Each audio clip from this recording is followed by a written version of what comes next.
রাতের নিস্তব্ধতা ভেঙে হঠাৎই নড়েচড়ে বসল গোটা আমতলী এলাকা।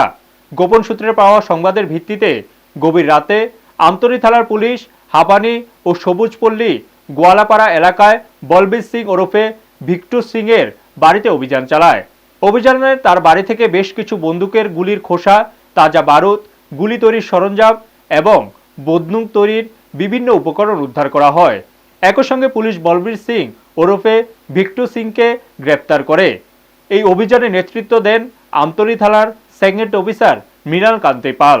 অভিযানে আরও অংশ নেন মহিলা সাব ইন্সপেক্টর সুস্মিতা দেবনাথ সহ থানার অন্যান্য পুলিশ কর্মীরা। খবর পেয়ে দ্রুত ঘটনাস্থলে পৌঁছান আমতলী এসডিপিও পারমিতা পান্ডে এবং পশ্চিম জেলার অতিরিক্ত পুলিশ সুপার ধ্রুবনাথ।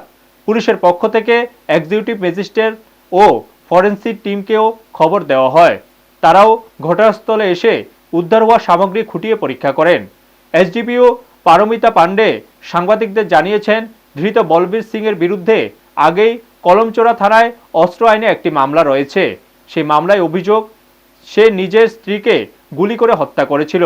বর্তমানে তাকে থানায় দফায় দফায় জিজ্ঞাসাবাদ করা হচ্ছে। এই ঘটনার পর গোটা এলাকা জুড়ে তীব্র চাঞ্চল্যের সৃষ্টি হয়েছে। ব্যুরো রিপোর্ট, নিউজ তৎকাল 24। কিছু আন্তর্জাতিক জিনিস উদ্ধার করবেন কি পারপাস যদি বিষয়টা বিস্তারিত। অ্যাকচুয়ালি আজকে সন্ধ্যা নাগাদ আমতলী পিএসের কাছে একটা খবর আসে যে কার্তিক চৌমুনি সেখানে যে বলবীর সিং ওনার বাড়িতে আর্মস জাতীয় কিছু জিনিস আছে। তো অ্যাকর্ডিংলি ইমিডিয়েটলি এই খবরটা সঙ্গে সঙ্গে পাওয়ার সঙ্গে সঙ্গে আমতলী পিএস থেকে team under the leadership of sub inspector Mrinal Pal ওইখানে যায়, গিয়ে বাড়িটাকে বলবীর সিংয়ের বাড়িটাকে ভালো করে সার্চ করা হয়। সার্চ করে ওনার বাড়ি থেকে আমরা কিছু 7 কার্ট্রিজ কেস, যেটা 7 কার্ট্রিজ কেস রিকভার করি, কিছু বুলেট জাতীয় আইটেমস রিকভার করি, প্লাস কিছু আরও টুলস আমরা এখান থেকে রিকভার করি বা সেগুলিকে দেখে লাগছে যে উনি এগুলি দিয়ে কিছু আর্মস বানাতে পারেন। তো অ্যাকর্ডিংলি বলবীর সিংকে আমরা আমাদের কাস্টডিতে নেই, উনি ডিটেইনড আছে। কালকে ওনাকে আমরা কোর্টে ফরওয়ার্ড করব রিমান্ড চেয়ে।